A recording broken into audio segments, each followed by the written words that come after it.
दोस्तों, एक मासूम लड़की की मौत और उसके पीछे छिपे सवाल जिनका जवाब आज भी कोई नहीं दे पाया है। क्या मनीषा ने खुद अपनी जान ली या फिर किसी ने उसे ऐसी हालत में धकेल दिया कि मौत ही उसका सहारा बन गई। इस वीडियो को अंत तक जरूर देखिए, क्योंकि इस केस में हर दिन नए नए खुलासे हो रहे हैं और सच इतना चौंकाने वाला है कि शायद आप भी सुनकर सन्न रह जाएंगे। दोस्तों, अगर आप भी मानते हैं कि मनीषा के साथ गलत हुआ है और उसे इंसाफ मिलना चाहिए, तो इस वीडियो को अंत तक जरूर देखें और कमेंट में we want justice for Manisha जरूर लिखें। मनीषा केस में इस वक्त ऐसे ऐसे खुलासे हो रहे हैं जिन्होंने हर किसी को हैरान कर दिया है।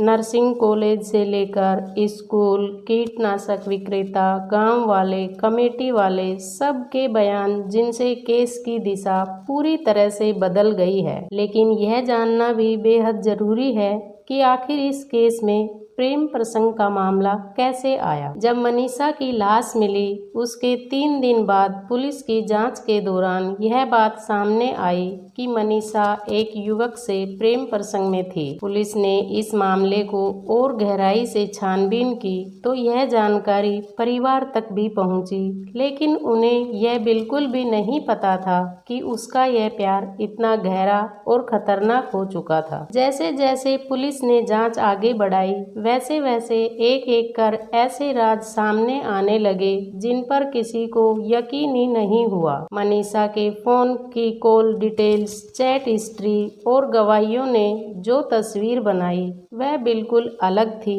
और फिर पुलिस के सामने आया एक ऐसा नाम जिस पर मनीषा ने सबसे ज्यादा भरोसा किया था। दरअसल मनीषा के कॉल चैट गवाहों के बयान के मुताबिक यह पूरा मामला 11 अगस्त से नहीं बल्कि 10 जुलाई से शुरू हुआ था। उस दिन मनीषा ने घर वालों से कहा कि वह किसी काम से सिंघानी जा रही है, लेकिन असल में वह सीधे बराड़ा अपने प्रेमी से मिलने होटल पहुंची। लौटने में देर हो गई और पिता ने देखा कि वह सिंघानी की बजाय बराड़ा की ओर से आ रही है। शक गहरा गया, घर में पूछताछ और मारपीट हुई, तब जाकर सच सामने आया। दरअसल मनीषा की चचेरी बहन ने परिवार को बताया कि उसका प्रेम प्रसंग चल रहा है। फोन चेक करने पर चैट्स और कॉल्स से सब कुछ साफ हो गया। घर वालों ने मामा को बुलाया और लंबी पूछताछ की। मनीषा ने माना कि वह एक लड़के से प्यार करती है। परिवार डर रहा था कि अगर यह बात गांव समाज में फैल गई तो बदनामी होगी। मनीषा को समझाया गया, लेकिन वह नहीं मानी। इसके बाद उसके साथ दोबारा मारपीट की गई। उसे चेतावनी दी गई कि वह उस लड़के से बात करना छोड़ दे, नहीं तो अंजाम बुरा होगा। लेकिन मनीषा चोरी छिपे उस लड़के से मिलती रही। घर वालों को पता चलने के बाद उसने उस लड़के पर शादी का दबाव बनाना शुरू किया, लेकिन लड़का शादी के लिए तैयार नहीं था। लड़का साफ कहता है कि वह नाबालिग है और शादी नहीं कर सकता। मनीषा इस बात से बेहद नाराज हो गई। पिछले 15 दिनों से दोनों के बीच लगातार झगड़े हो रहे थे। घटना से पहले यानी कि 10 अगस्त की रात मनीषा 9 बजे से लेकर रात 2 बजे तक व्हाट्सएप पर लगातार शादी का दबाव डालती रही। चैट्स में सिर्फ तनाव और झगड़े थे।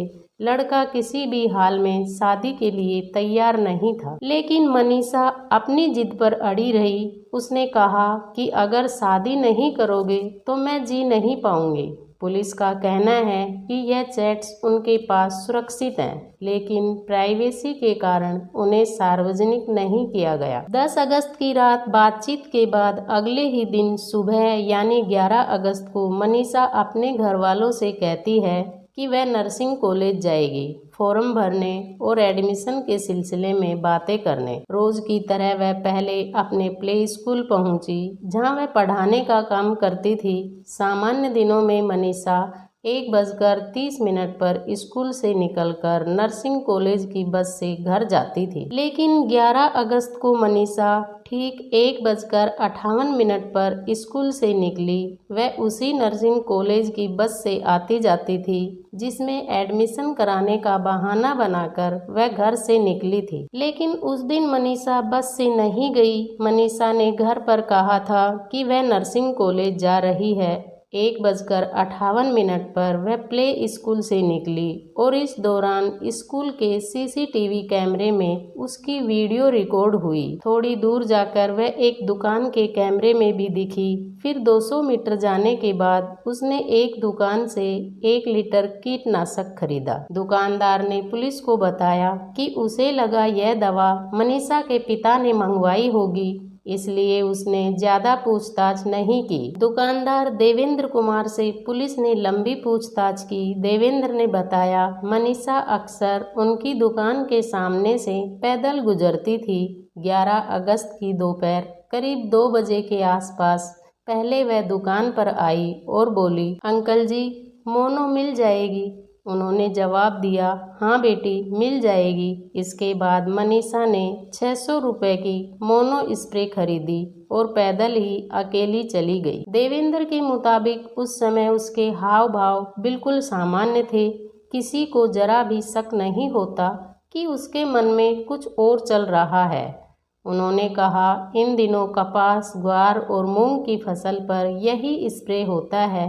मैंने सोचा किसान की बेटी है, परिवार वालों ने ही मंगवाया होगा, इसलिए दे दिया। बातचीत के आखिर में देवेंद्र कुमार की आंखें भर आई। उन्होंने कहा, मुझे मनीषा की मौत का गहरा अफसोस है और उससे भी ज्यादा दुख इस बात का है कि मैं उसके अंतिम संस्कार में भी शामिल नहीं हो सका, क्योंकि पुलिस कई दिनों से मुझसे पूछताछ कर रही थी। दरअसल कीटनाशक खरीदने की बात सबसे पहले 13 अगस्त को सामने आई, जब शव मिला। दुकानदार ने अपने गांव के सरपंच से कहा कि मनीषा ने उससे दवा खरीदी थी, लेकिन सरपंच ने उसे चुप रहने को कहा क्योंकि उस समय माहौल में बहुत तनाव था। सरपंच को लगा कि अगर यह बात बाहर आ गई तो दुकानदार देवेंद्र फंस सकता है। इसी वजह से सरपंच ने यह बात किसी से साझा नहीं की और दुकानदार को भी चुप रहने के लिए कह दिया। जब पोस्टमार्टम रिपोर्ट में जहर की पुष्टि हुई तब यह सच सामने आया। दुकान से कीटनाशक लेने के बाद मनीषा नर्सिंग कॉलेज की ओर निकल पड़ी, लेकिन बीच रास्ते में उसके साथ क्या हुआ इसकी जांच पुलिस लगातार कर रही है। मनीषा ने खुद जहर पिया या किसी ने उसे जबरदस्ती जहर पिलाया, यह अभी तक एक रहस्य बना हुआ है। दुकानदार से खरीदा गया कीटनाशक, सुसाइड नोट और मनीषा व उसके प्रेमी के बीच हुई चैट जब पुलिस ने मनीषा के परिवार और मनीषा के मामा को दिखाए तो उनके होश उड़ गए। रात 12 बजे तक पुलिस के बड़े अधिकारी, मनीषा के पिता और कमेटी के कुछ लोग बैठकर मीटिंग करते रहे। पुलिस ने सबके सामने सारे सबूत रखे और कहा कि मामला आत्महत्या का है। विवाद बढ़ाने से बेहतर है कि शव का अंतिम संस्कार कर दिया जाए।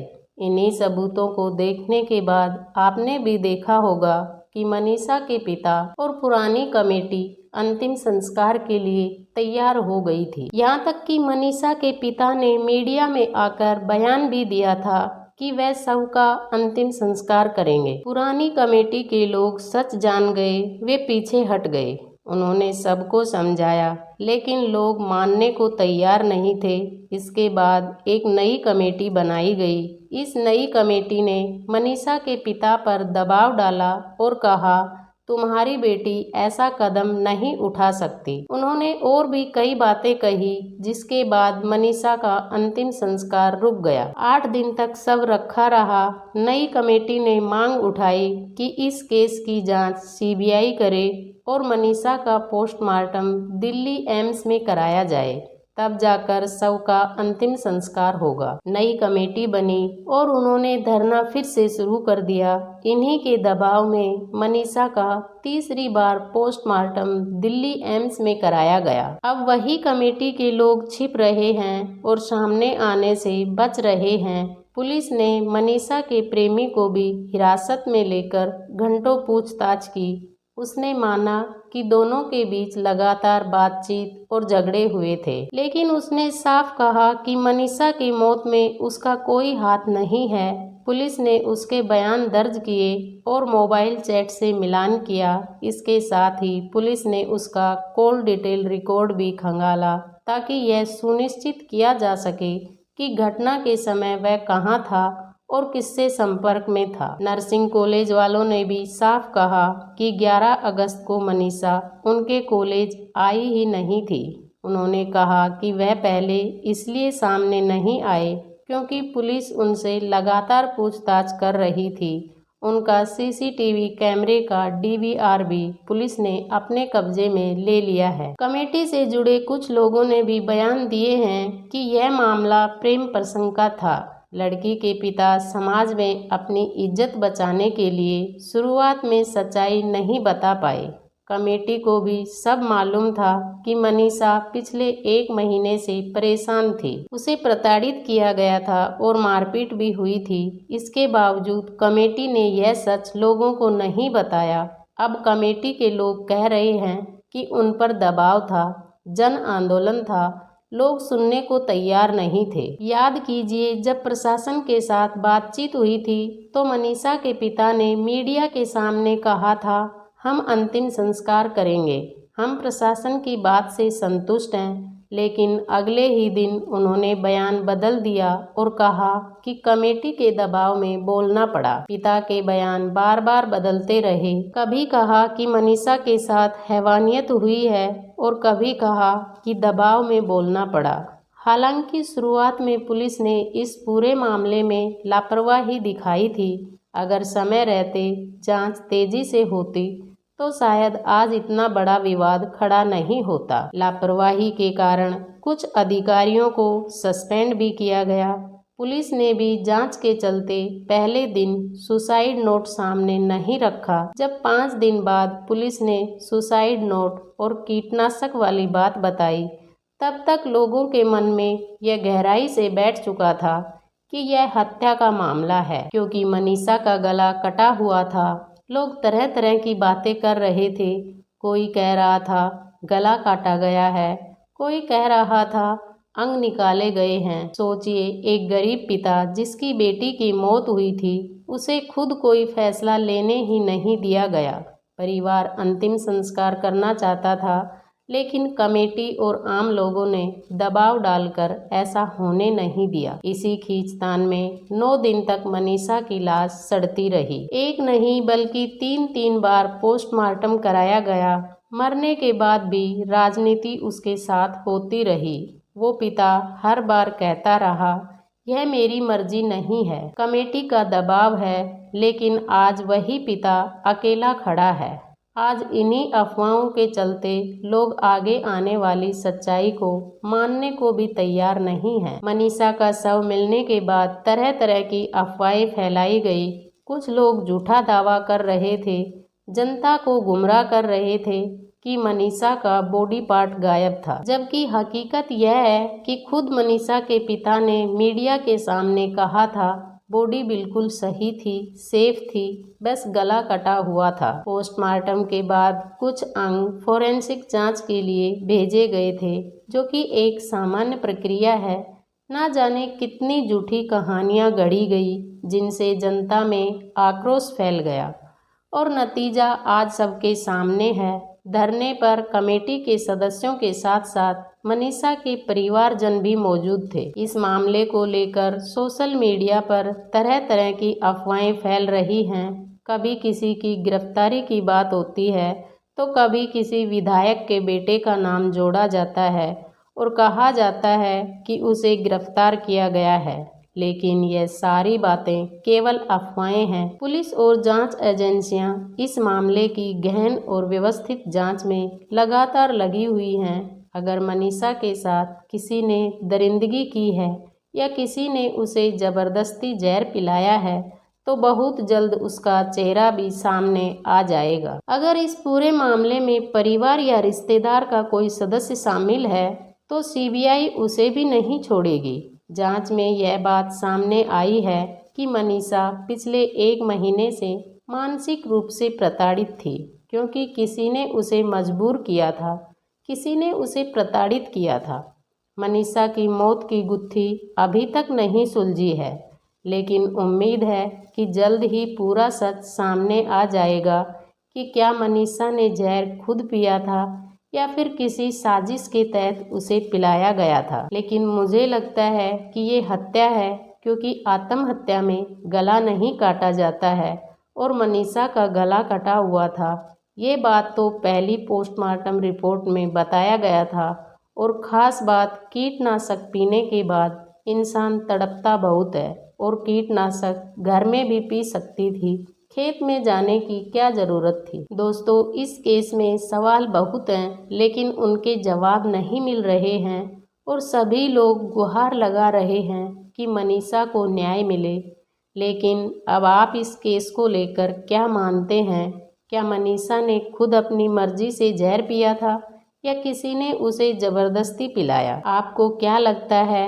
अपनी राय नीचे कमेंट में ज़रूर लिखें।